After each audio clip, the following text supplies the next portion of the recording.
Hello बच्चों, हम देख रहे हैं अध्याय 5 तत्वों का आवर्त वर्गीकरण, यानी तत्वों को आवर्तों में और समूहों में व्यवस्थित करना। जैसा कि हम जानते हैं कि किसी काम को व्यवस्थित तरीके से अगर बांट दिया जाए तो उस काम को हम आसानी से समझ सकते हैं और आसानी से कर सकते हैं। जैसे आप बाजार जाते हो तो आपको कपड़े की दुकान पर कपड़ा ही मिलता है, और आपको किराने की दुकान पर किराने का सामान मिलता है, और इसी तरह से जनरल स्टोर पर आपको अन्य चीज़ें। तो ऐसा व्यवस्थित तरीके से होने से सबका काम आसान होता है। तो क्या था कि उस समय तक जो ज्ञात तत्व थे 118 तत्व, तो उन सभी तत्वों के गुणधर्म एक दूसरे से अलग थे। एक दूसरे से भौतिक गुण और रासायनिक गुणों में सभी अलग थे और सबके परमाणु द्रव्यमान भी अलग थे। अब सभी तत्वों की जानकारी अगर हम लेना चाहें तो एक साथ नहीं ले सकते हैं। तो वैज्ञानिकों ने क्या प्रयास किया कि तत्वों को अलग अलग समूहों में और अलग अलग आवर्त में बांटने का प्रयास किया। तो सबसे पहले इस क्षेत्र में जो कदम उठाया वो किसने उठाया? डोबराइनर के त्रिक ने। डोबराइनर ने क्या किया था कि तत्वों को 3-3 का समूह इन्होंने बना दिया था, और 3-3 के समूह में इन्होंने ज्ञात तत्वों को इस तरह से रखा था कि पहले तत्व और तीसरे तत्व का परमाणु द्रव्यमान निकाला, उसका औसत कर दिया। तो जितना औसत आया वो बीच वाले तत्व के परमाणु द्रव्यमान के बराबर था। तो इस तरह से इन्होंने 3 ग्रुप बनाए, ऐसे 3-3 तत्वों के 3 ग्रुप बनाए, जो कि डोबराइनर के त्रिक के नाम से ज्ञात होता है। तो इसमें पहले और तीसरे का परमाणु द्रव्यमान निकाल के उसको 2 से भाग दे के औसत निकालना है। तो और जितना भी आया वो बीच वाले तत्व के परमाणु द्रव्यमान के बराबर था। तो ऐसा 3 समूह बनाए और 3 समूह तक बनाने में ये सफल रहे। ठीक है, लेकिन इसके आगे के वैज्ञानिक जो थे और तत्वों की खोज हो पाई।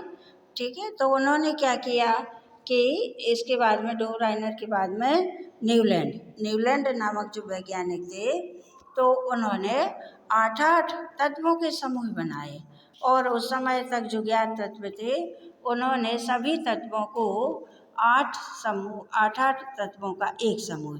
तो ऐसे संगीत के स्वरों से उन्होंने तुलना की कि जैसे संगीत में पहला स्वर हर 8वें स्वर से मिलता है, इसी तरह से कि व्यवस्थित तत्व का पहले तत्व के गुण हर 8वें तत्व के गुणों से मिलते हैं। तो इसे न्यूलैंड का अष्टक नियम कहा जाता है। और जो डोबेराइनर ने 3-3 तत्वों के बनाए थे उसे डोबेराइनर का त्रिक कहा जाता है।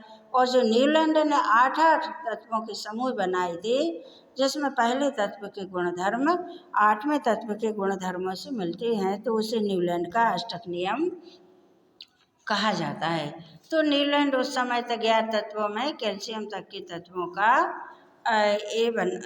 वो अष्टक नियम बना पाए। उस समय तक 56 तत्व ज्ञात थे। ठीक है, और प्रकृति में कोई अन्य तत्व नहीं मिलेगा, ऐसा सोच के इन्होंने क्या अन्य तत्वों के लिए टेबल में या सारणी में कोई स्थान नहीं छोड़ा था।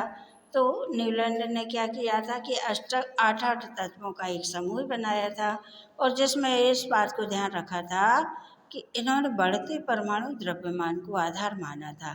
पहले तत्व में मान लो परमाणु द्रव्यमान 2.1 है, तो दूसरे तत्व का 2.2 या 3 होगा। तो इस तरह से इन्होंने तत्वों को परमाणु द्रव्यमान के बढ़ते क्रम में रखा था। लेकिन इन्होंने इस बात का ध्यान नहीं दिया था कि इसके बाद में और तत्व खोजे जाएंगे तो उनको कहाँ व्यवस्थित किया जाएगा। ठीक है, तो डोबराइनर को देख के न्यूलैंड ने प्रयास किए। न्यूलैंड नामक वैज्ञानिक को देख के जो मैंडलीफ आए, ठीक है, तो मैंडलीफ ने प्रयास किए। तो न्यूलैंड का अष्टक नियम जब अस्वीकार हो गया, यानी कुछ बातों पर ये लागू नहीं करता था, और कभी कभी क्या हुआ था कि इन्होंने 2 तत्वों को एक साथ एक ही स्तंभ में रख दिया था, तो उनके गुणधर्म नहीं मिलते थे। इन्होंने देखा था परमाणु द्रव्यमान को, तो उनके गुणधर्म एक दूसरे से अलग थे। तो बाद में ऐसी बहुत सी बातें निकाली कि जिनसे न्यूलैंड का अष्टक नियम भी ज़्यादा कामयाब या कारगर सिद्ध नहीं हुआ। तो वैज्ञानिकों ने ऐसे प्रयास करना चालू कर दिए कि जिससे तत्वों के गुणधर्म का और उनके परमाणु द्रव्यमानों का आपस में कोई ना कोई संबंध हो। तो इन्होंने क्या किया बच्चों कि मेंडलीव जो आए तो मेंडलीव ने तत्वों को इस तरह से बांटा कि उनको बढ़ते परमाणु द्रव्यमान और भौतिक रासायनिक गुणों को ध्यान में रखकर इन्होंने तत्वों का वर्गीकरण किया। तो जब मेंडलीव ने आवर्त सारणी बनाई उस समय तक 63 तत्व ज्ञात थे, यानी 63 तत्वों की खोज हो चुकी थी। तो उन्होंने तत्वों के परमाणु द्रव्यमान और उनके भौतिक और रासायनिक गुणों को लेकर इन्होंने इस प्रकार से व्यवस्थित किया कि आगामी समय में इन तत्वों की जानकारी अच्छे से हासिल हो सके और अन्य तत्व अगर ज्ञात होते हैं तो उनको भी ध्यान में रखकर इन्होंने तत्वों का वर्गीकरण किया। तो इन्होंने क्या किया था कि जितने भी सबसे पहले इन्होंने इस बात का ध्यान रखा कि ऑक्सीजन और हाइड्रोजन ऐसे तत्व हैं जो सभी तत्वों से क्रिया कर लेते हैं क्योंकि अत्यंत सक्रिय थे।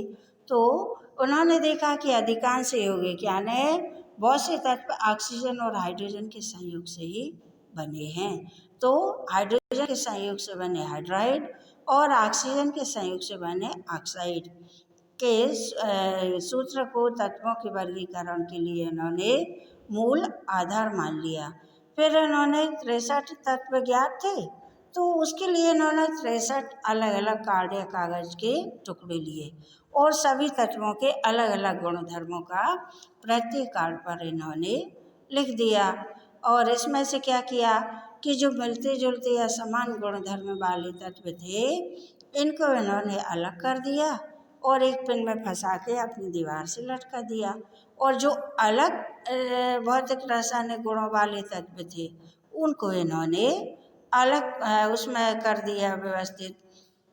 और इन्होंने दूसरी बात का ये ध्यान रखा कि परमाणु द्रव्यमान के आरोही यानी बढ़ते क्रम में तत्वों को व्यवस्थित किया। ठीक है, तो यह भी इन्होंने देखा कि समान भौतिक रासायनिक गुण वाले विभिन्न तत्व एक जब इन्होंने टेबल में व्यवस्थित किया या सारणी में इन्होंने व्यवस्थित किया तो इन्होंने देखा कि भौतिक रासायनिक अलग अलग गुणों वाले तत्व एक निश्चित अंतराल के बाद आते हैं। भौतिक या समान गुणों वाले तत्व टेबल में रखने के बाद एक निश्चित अंतराल के बाद में आते हैं। तो इसी आधार पर मेंडलीव ने अपनी 63 तत्वों की सारणी बनाई जिनका उनका सिद्धांत था, या मेंडलीव के आवर्त सारणी का सिद्धांत जो कहलाता वो ये था, तत्वों के गुणधर्म उनके परमाणु द्रव्यमान के आवर्ती फलन होते हैं। तत्वों के गुणधर्म उनके परमाणु द्रव्यमान के यानी गुणधर्म और परमाणु द्रव्यमानों का आपस में तालमेल होता है या सामंजस्य होता है। तो बच्चों मेंडलीव ने 63 तत्वों को जो व्यवस्थित किया वो मेंडलीव के आवर्त सारणी के नाम से जाना जाता है। इनकी आवर्त सारणी में 6 समूह थे, ऊपर से नीचे की ओर 6 समूहों में बांटा था इन्होंने तत्वों को। और आड़े में जो दिए गए हैं, ठीक, समूह आड़े में दिए गए हैं, ठीक है। तो 1 से लेके 8 तक समूह थे। टेबल जो इन्होंने बनाई तो आड़े में जो क्रम संख्या दी, ठीक है, उसको बोला जाता है समूह।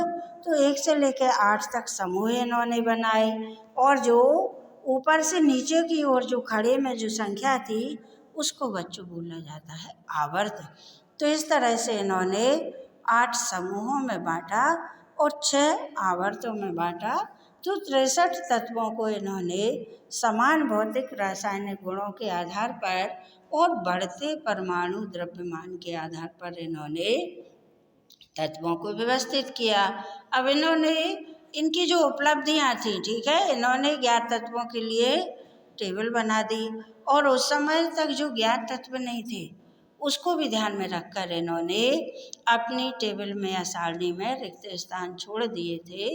और बाद में वैज्ञानिकों द्वारा जो तत्व खोजे गए तो वाकई उनके गुणधर्म बीच में छोड़े गए तत्वों के गुण धर्मों से मिलते थे और उनके परमाणु द्रव्यमान भी उसी रिक्त स्थान में जब अन्य तत्वों के परमाणु द्रव्यमान निकाले गए तो उनके वही परमाणु द्रव्यमान निकले जितनी जगह की मेंडलीव ने बीच में छोड़ रखे थे। ठीक है, तो यानी मेंडलीव को पहले से ही इसकी जानकारी थी या आभास था कि इसके अलावा और भी जो तत्व मिलेंगे तो उनके लिए इन्होंने उचित स्थान छोड़ रखे थे और बाद के ज्ञात तत्वों को उन्हीं स्थानों में रखा गया। तो देखा जाए तो इनकी उपलब्धियाँ बहुत अधिक है क्योंकि इन्होंने तत्वों को व्यवस्थित तरीके से ढूंढना शुरू किया। ठीक है, और जो स्थान छोड़े थे तो उन स्थानों पर जो तत्व खोजे गए उनको सही स्थान इन्होंने छोड़ रखे थे। तो इस तरह से मेंडलीव की आवर्त सारणी जो है वो बहुत ही आगे के वैज्ञानिकों के लिए जो उन्होंने जो सारणी बनाई या आगे जो तत्वों की खोज की तो उसमें काफ़ी सहायक सिद्ध हुई है। ठीक है बच्चों, तो आगे हम मेंडलीव की आवर्त सारणी की उपलब्धियों में यही देख सकते हैं कि मेंडलीव ने 63 तत्वों को खोजकर उनको उचित आवर्तों और समूहों में व्यवस्थित किया और बढ़ते परमाणु द्रव्यमान के क्रम से इन्होंने समूहों में व्यवस्थित किया जो कि आगे के वैज्ञानिकों के लिए काफ़ी कारगर और सहयोगी सिद्ध हुई। ठीक है।